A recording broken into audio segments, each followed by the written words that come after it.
Welcome back, everyone. Today we are on day two of our 30-day training session. And today our topic of discussion is mastering the art of real estate. Today we are going to cover various topics such as understanding the UAE market structure, the buyer psychology, how to be authority builders within this field, and what are the unique selling points of UAE real estate. So let's dive right into it. So let's start with understanding the market. So the structure of UAE is spread across freehold and leasehold zones. So there are two predominant segments of the market. Actually, there are three major segments of the market: leasehold, freehold, and GCC only. But we are focusing right now towards leasehold and freehold market. So freehold market basically means that you are owning the asset in which you're staying or you're utilizing, and you're also having a ownership right over the piece of land that it's built on for ever. Like it can get passed on from your generation to the next and to the next. Whereas in leasehold property, you're basically owning the asset that you live in or you occupy, but you have no ownership rights over the land that it's particularly built on. So lease can be for 49 years or 99 years. So far in the UAE real estate market, we have not seen those kind of lease timelines ending. So a lot of people are not certain as to what happens after that. But generally speaking, once those lease timelines are ending, you have the ability to renew it by paying a certain fee for another time period of 49 or 99 years. Also, we are seeing in the market currently a lot of leasehold areas are being converted into freehold areas with a certain extra payment. So we are seeing that conversion also happening. But pretty much you could say 90 to 95% of all new launches within the market and the areas that most of our team and the markets focus on is predominantly towards the freehold section. There is a very small portion of activity that goes on in the leasehold section. So the difference between Emirates, for example, if you look at UAE spread across seven different Emirates, right? And all seven Emirates have their own real estate market. So Sharjah has its own regulatory authority, has its own regulations, has its own market, has its own areas for freehold and its own developers. So same, Dubai, Abu Dhabi, Ras Al Khaimah, Al Quwain, they all have their own segments and markets. So Dubai as a freehold market is the oldest market within the emirate. It started in 2002, and a lot of other Emirates freehold markets followed suit after that. Over the last few years, we've seen a lot of activity being increased within the Ras Al Khaimah market post the launch and the introduction of the Wind Resort. And now we're seeing, of course, a lot of activity over the last few years in the Abu Dhabi market as well, since it's the capital. And for those of you who didn't know, actually Abu Dhabi occupies 87% of the entire land parcel of UAE. So majority of the land falls within Abu Dhabi, within the whole UAE region. What are some of the current market trends in terms of price trends and supply demand? Currently, we are talking to you in the midst of this situation on 11th of March. So things, of course, are kind of uncertain.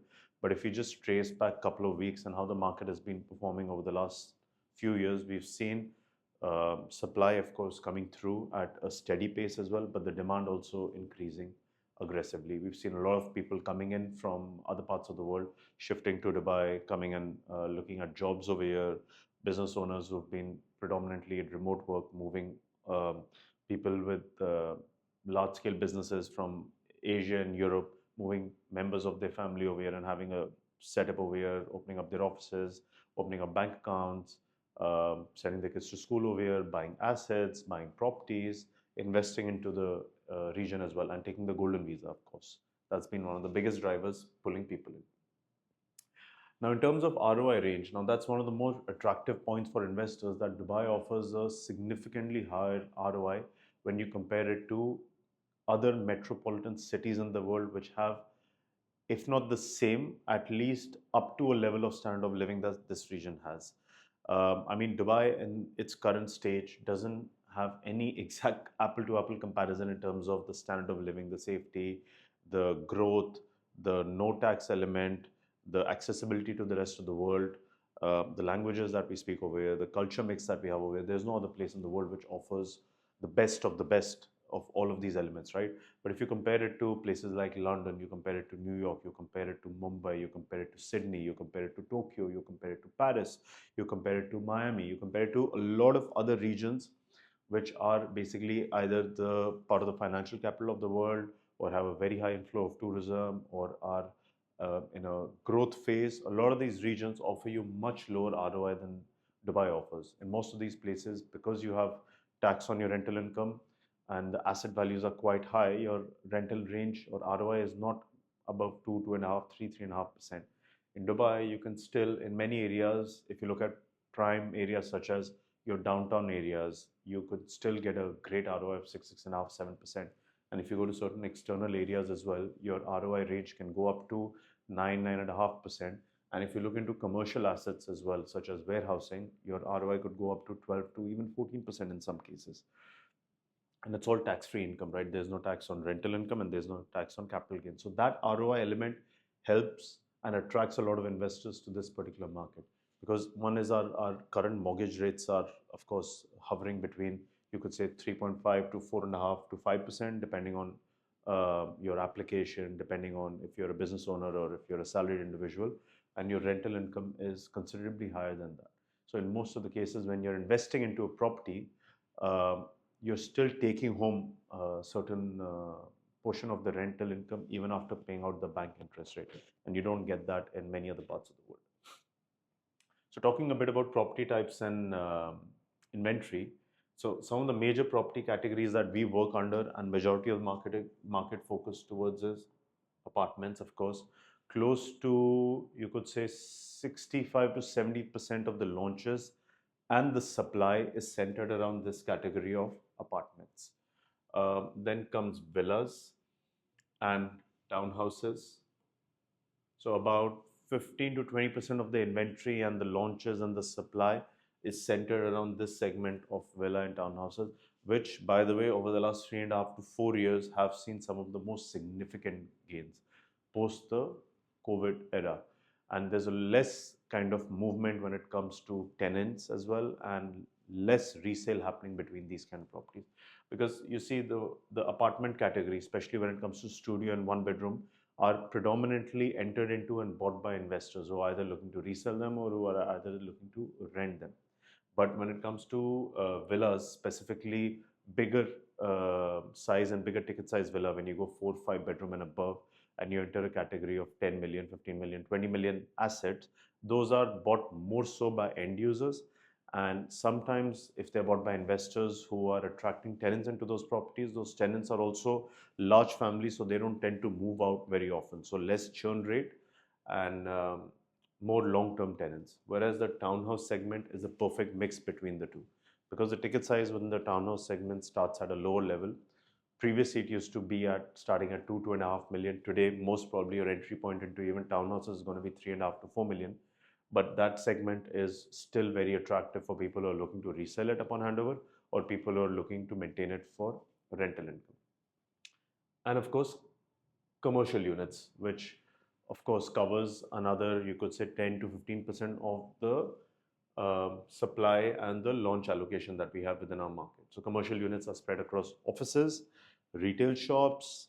It could be at a higher scale, even warehouses, factories, and the likes of those. So in terms of VAT, which is a value-added tax that we have in this particular region, which is 5%. So VAT applies to any transaction to do with commercial units. So if you're buying and selling, let's say offices or retail, or even service department or hotel apartment, you have to pay 5% VAT.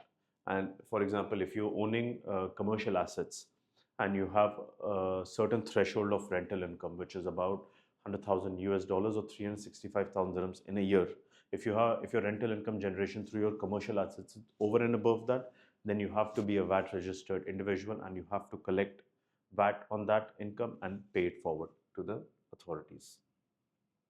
So off plan. So two category of assets that we trade within and we look at. One of them is off plan, which is the under construction, which I'm sure a lot of you know about. Dubai market, UAE market generally has a lot of projects which are being sold off plan.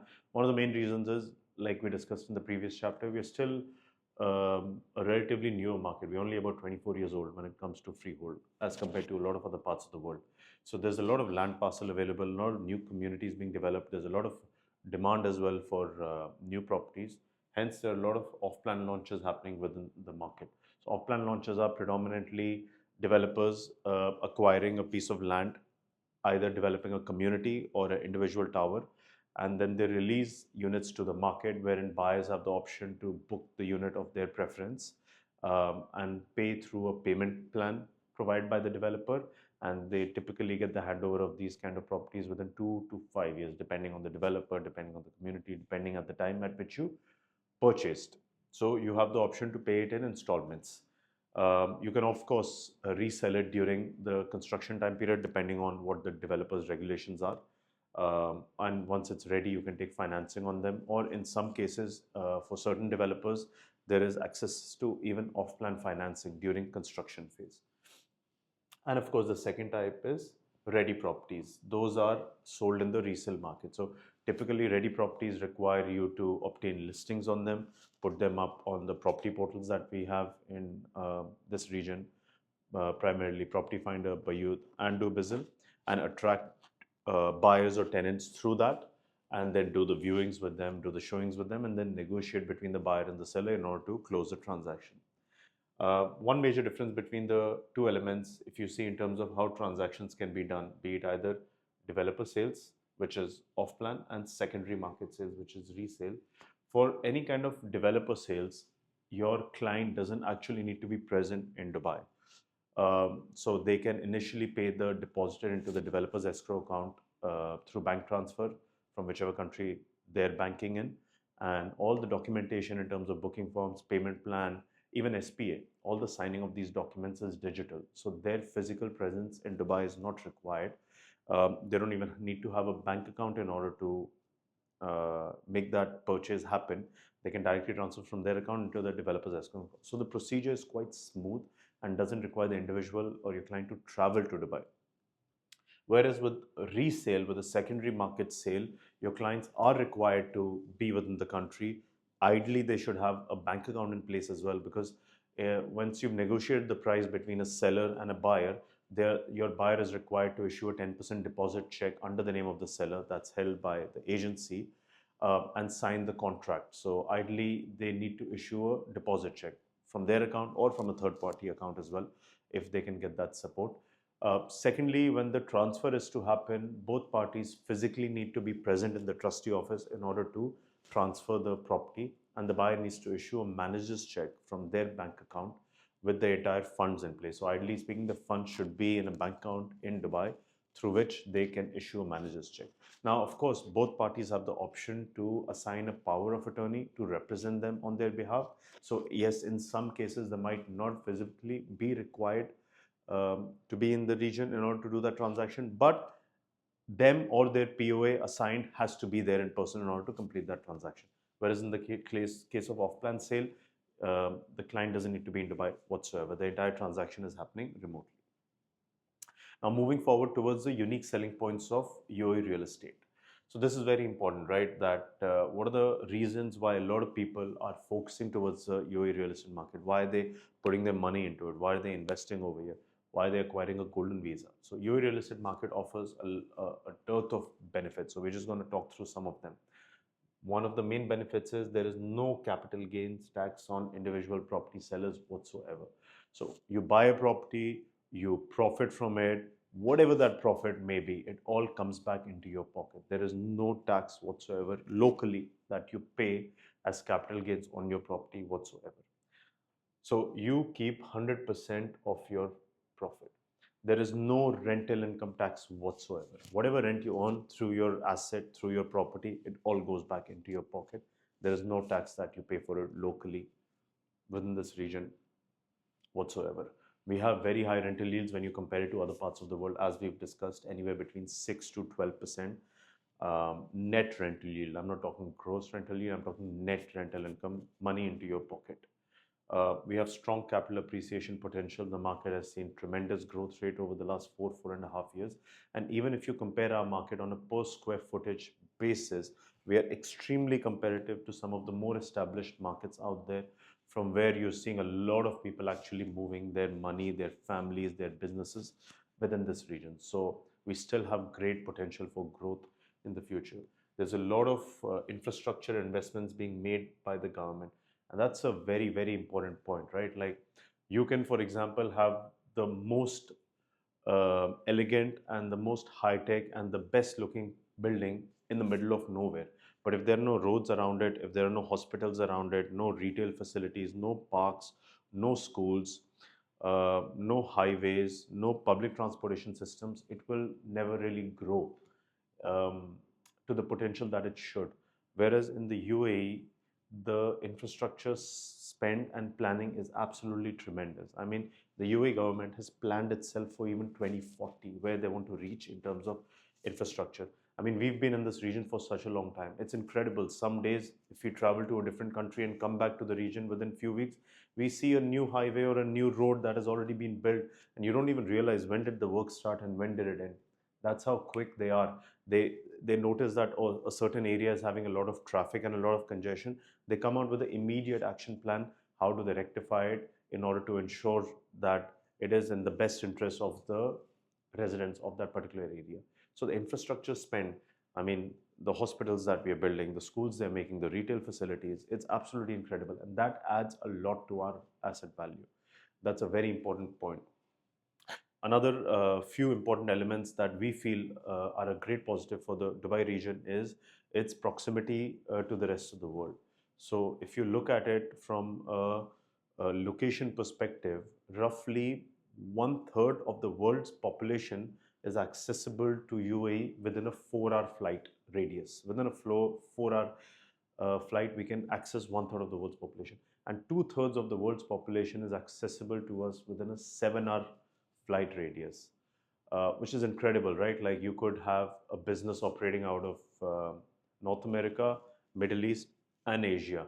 And if you want to ensure that you're getting a full working day in order to coordinate with your team in Asia as well as in North America, this is the ideal epicenter that you want to be in. Your working day can cover all of these three regions. You need to go for a meeting within Asia, you can take a flight today morning, finish that meeting, and come back. I mean, if you look at the travel destinations and the flights Dubai covers, I mean, there are cities in India where a single airline of UAE, I'm not talking about all of them put together, a single airline of UAE is having 5 daily flights to a single city in India. 5 daily flights. So the proximity it offers for businessmen, for you wanting to reach out to your family, is incredible. That's a big element to this particular region. We are a hotbed of various different cultures and nationalities combined together, and we all live in absolute harmony. I mean, you can come from whichever part of the world you come from, and chances are when you come to this region, you'll find someone who speaks your language, you'll find someone who eats the same kind of food that you do, you'll find your kind of restaurants, you'll find your culture, you'll find your kind of shop. So it's incredible. That adds a lot of value add for people who want to come from all different parts of the world. So UAE as such, and of course our real estate is relatively new. So most of our built assets have recently been constructed, recently been developed. So a lot of smart technology is being put into place. There's a lot of planning that's going behind the city that's being developed on a daily basis. We are improving, of course, we're getting better than we were yesterday. But these are some of the main reasons why Dubai is attracting a lot of clientele and a lot of audience. So let's talk a bit about the local terminology and processes. Some of the common terms that we use in this particular market that you might have heard of and might not be very familiar with is firstly Ukud, which is the off-plan registration. So what that means is essentially when a developer owns a piece of land, they have a title deed, which is their ownership document on that entire piece of land.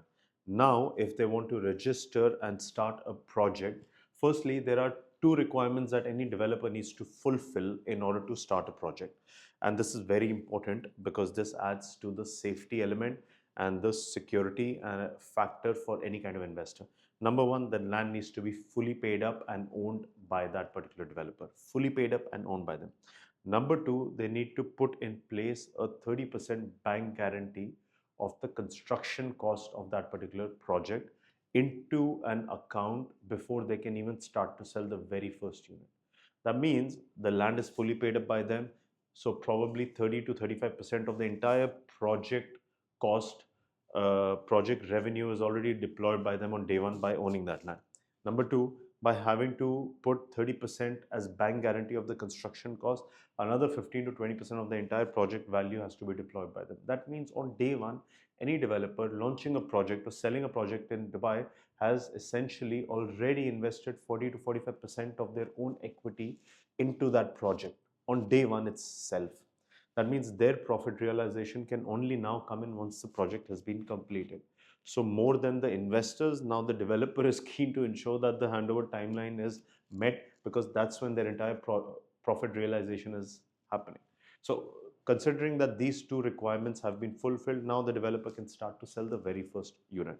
So what this means is, once that land is now started, once they start to sell the units or whatever, for villas, townhouse within that community, that entire piece of land doesn't belong to them anymore. That land is now belonging, part of it is now belonging to all the investors who are buying into that particular project. So this first registration that happens for the investor who's buying that asset is called Uqud. It's called off-plan registration. That's the document that they get whenever they buy an off-plan property, showing that they are the rightful owner of this particular unit, which is spanning this size.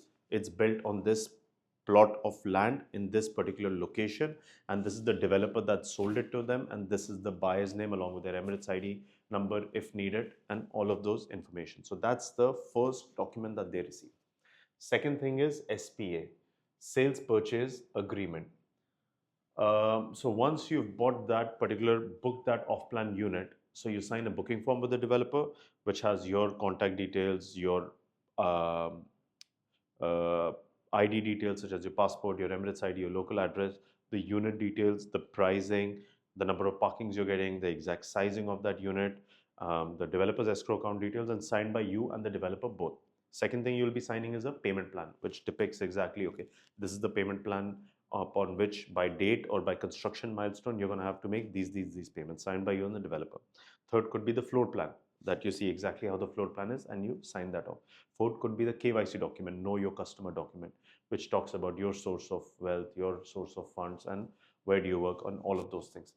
After these documents are prepared, the developer issues a sales purchase agreement, which is in some cases could be a thick booklet of 70, 75 pages, a manual one by some developers. Some developers have shifted it to DocuSign, so it's a digital copy. But it's a 70 to 75 or a 100-pager document, which is approved by RERA, reviewed by their legal team, and approved and authorized by them, which covers all the sort of terms and conditions between you and the developer. What happens to master communities? What happens in terms of delays? What happens in terms of any changes in size of the unit? What happens in terms of the common facilities? If your unit is furnished or if your unit has appliances, what kind of appliances are they putting? What kind of materials are they going to add? All of those elements are covered within this agreement. It's also important to note that this agreement is not really changeable. So you can't, like, the idea of this agreement is not for every investor to see it and say, oh, can I get this change? No. But it's important for you to go through it and read it to understand all the terms and conditions. So sales purchase agreement. After the sales purchase agreement has been signed by you and by the developer, these documents are then submitted to RERA, based on which the Uqud is registered. And the Uqud generally gets registered and sent on email to the client's email ID issued on the particular booking form. So it's all digital. There's actually no hard copy apart from sales purchase agreement in some cases. Then the DLD, Dubai Land Department. Dubai Land Department, along with RERA, which is the Real Estate Regulatory Authority, um, regulates the real estate division. So all of this mechanism of project registration, escrow account, approvals, marketing permits, all of this falls under the purview of Dubai Land Department, and they monitor the escrow account. They monitor the fund outflow from that particular account, and from the escrow account, any developer can withdraw funds for two things and two things only. One of them is the project, to progress the project construction, to make their payments to their contractor, and secondly is to pay the broker's commission, which is part of the marketing spend. Those are the only two means for which they can withdraw their funds out. Title deed, this is the ownership certificate which you get once your property is ready. In some cases, you can even get something called a pre-title deed once the property is under construction. But again, it's a single pager document which has, again, your name, the project name, the date it's registered at, the land on which the project is built on, the municipality number, the area of it, the price at which you purchase, the date at which you purchase. It has a small QR code that you can use to verify it. In addition to the details on the code, this also has the parking number. If, for example, you're buying an apartment, title deed is where your parking number is mentioned. So that's your ownership document. Again, a single page digital document that you can go online and verify and cross check. Ijari, another interesting term. It's the tenancy registration. So once your property is ready and once you're renting your property out, the contract that's signed between you and the tenant is called a tenancy contract. Once the tenancy contract is signed between the two parties, then this tenancy contract is uploaded onto the government portal along with the ID copies of the tenant and the landlord, and Ijari is issued. So Ijari is the official document and the contract registered within the government department system that this particular unit, this is the landlord and this is the tenant and this is the terms at which they rented, such as this particular unit at this price for these much duration of days, and it has this particular size and these many parkings and all of that. So that document is called the ijari.